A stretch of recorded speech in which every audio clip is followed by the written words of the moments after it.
Hi, I'm State Representative Lou Terhar from the 30th House District. Welcome to Ohio in Focus.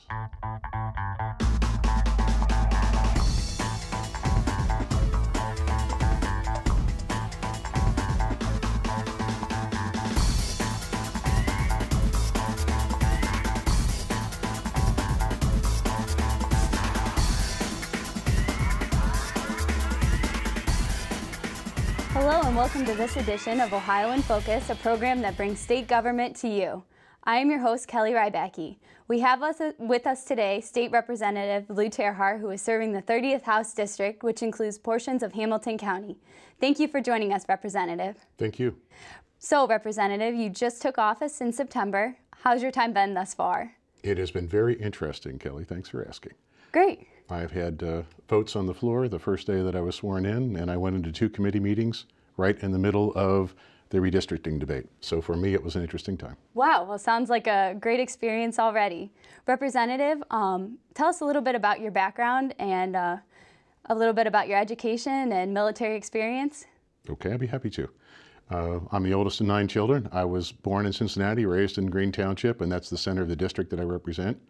I have been through the United States Naval Academy. I got my engineering degree there. I also have an MBA from Syracuse and an MA from Harvard. I have been in the Navy 6.5 years active and a total of 20 years service, and retired as a commander in the Navy. And Representative, I understand that you have extensive business experience as well. Can you tell the viewers a little bit about that? Be happy to. Thank you.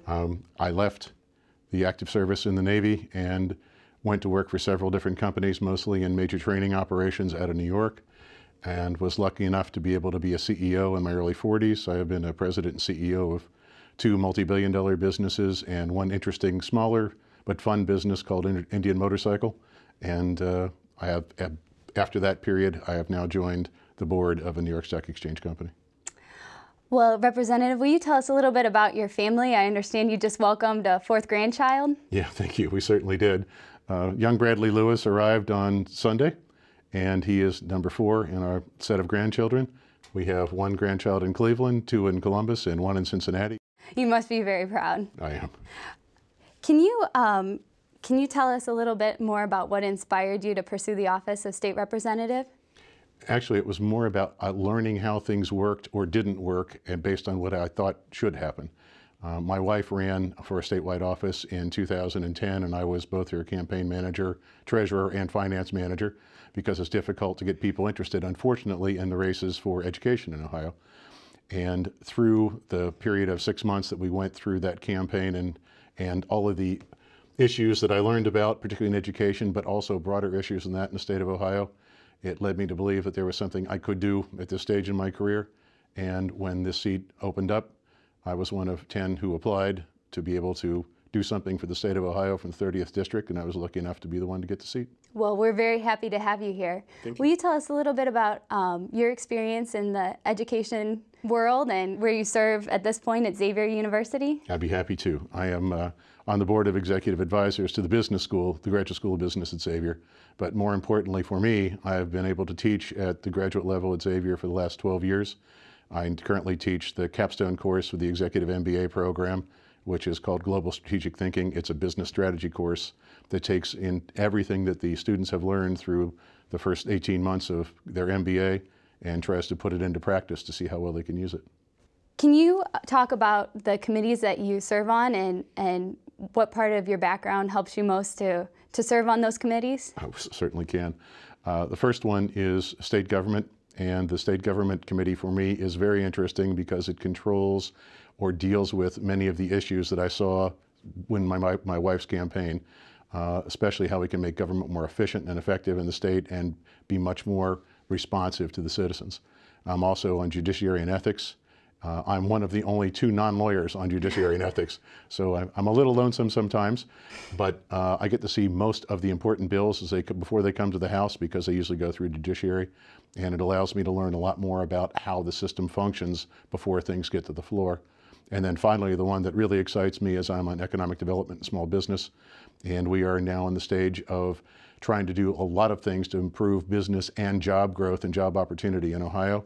And I think my background allows me to be able to be effective and efficient in bringing things forth in that committee and getting them considered by my peers. Great. Are there any specific pieces of legislation that have went through those committees that are of most interest to you? Actually, there's one now that's in production, if you will.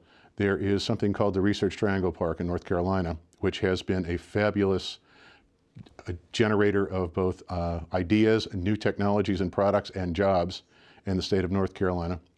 And we in Ohio are now doing an inventory of all the things that we have that could make us a potent force in generating jobs, business, and new products in the state of Ohio, and using the RTP as a model to grow from, to be able to put all those things together. And that's currently a major thrust in the Economic Development Committee. Any other bills of interest?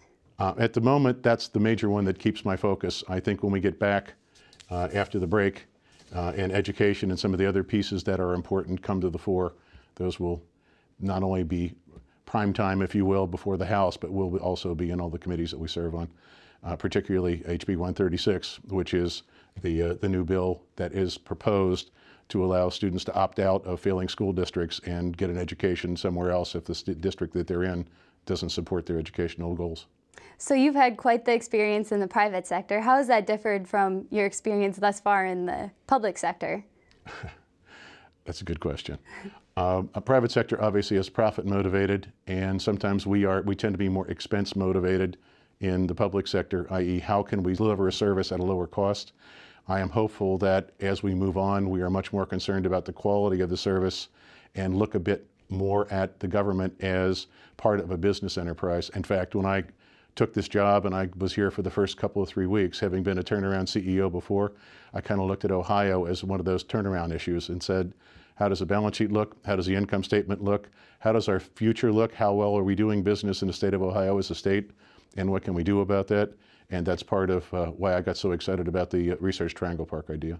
Great. Well, all of the districts face some unique challenges. What would you say are some of the challenges that are specific to your district and influence your thinking here in the State House? Right now, the 30th district is the western townships of Hamilton County. And so there are five townships and one small town that are my district. And therefore, I'm concerned with some of the both agricultural and small business issues that are important to the townships, as well as determining with the phase out of the estate tax, which was a fine idea, what we do about funding in townships who lose a major part of their budget because of the estate tax reduction. Where are some places of interest that you enjoy visiting, or some businesses that you've went out and looked at since your time as a state representative, or even before that? Well, it's interesting because my first CEO job was a large company in Cincinnati. So many of the CEOs who run businesses in Cincinnati, whose employees in fact are in my district, are people I have known for years. And when I took this job, I went back to them with a little different viewpoint on things and had some questions. And we actually have some of the major cities, businesses in Cincinnati, looking to join us in the economic development part of getting the RTP moving. Great. Well, it sounds like you're doing great things for the state of Ohio. I have a question a little bit on a different subject. Every member of the General Assembly seems to have a different schedule, a different day. What's a typical day look like for you when you're here at the House? Wow, I don't think I have a typical day anywhere, Yeah, if anytime. there is such a thing as a typical day. However, because I live in one of the districts the farthest from Columbus, I try to put as many days as I can around the sessions. But for me, it's making sure that you get to see all the people both at home in your home district and of those who have the ability to change and move legislation here in Columbus. So I guess an average day for me is, if it's not session day, or even if it is a session day, we try to see those people here in Columbus we can. We look for the major issues and other attractive places, especially for the Economic Development Committee. The last meeting we had with them was with Ohio State and the Battelle Institute off of the state grounds, because I think you learn a lot more about people and things when you're where they are and not where you are. Right. And then I guess the end of the day is when I get to go see my 2 grandchildren in Westerville, which is the greatest part of the day, to read stories at night. Definitely. Do you participate in any types of volunteer activities back in the district or here in Columbus? More back in the district. I sit on the Alciora board, which is a 501(c) corporation that supports Elder High School, which was my alma mater. I have been on the board of the Boy Scouts for almost 20 years. I have a son who's an Eagle Scout. I have a son who works for the Boy Scouts.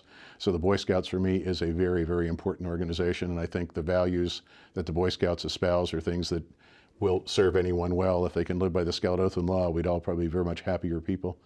And finally, I'm a member of the Veteran of Foreign Wars, which is a post in my township, post 10380, and I very much enjoy the people in that post. Wow, sounds like you're really giving back to the community. That's great. One last question. I wanted to thank you for joining us today. And what's the best way for the constituents that are watching right now to get in touch with you? The best way to get in touch with me is to use my house email, which is lewis.terhar@ohr.state.oh.us. And hopefully you get to me. If that doesn't work, my name is in the phone book. I will leave it in there, and you can pick up the phone and call me at home. Great. Well, Representative, thank you so much for joining us today. Thank you very much, Kelly. I appreciate it. Thank you. You've been watching Ohio in Focus, the program that brings state government to you. Thank you for joining us.